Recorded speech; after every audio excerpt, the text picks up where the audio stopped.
जय गजानन जय माताजी। कृषि क्षेत्र में जे काम करे छे किसानों माटे खेडूतों माटे आ वर्ष केवुं रहेशे अने कई वस्तु जो आपणा जमीननी अंदर आपणा खेतरनी अंदर वावीए तो आपणने फायदो थाय। चालो जाणीए।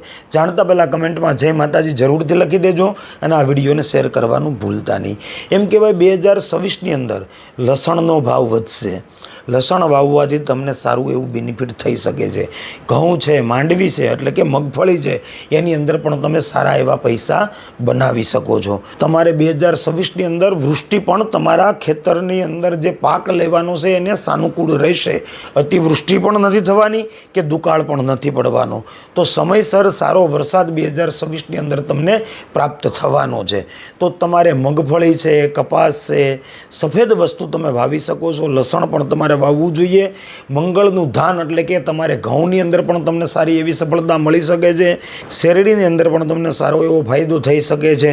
મકાઈની અંદર પણ સારું એવું વળતર તમને પ્રાપ્ત થઈ શકે છે। સોયાબીનની અંદર પણ તમે સારી એવી કમાણી કરી શકો છો।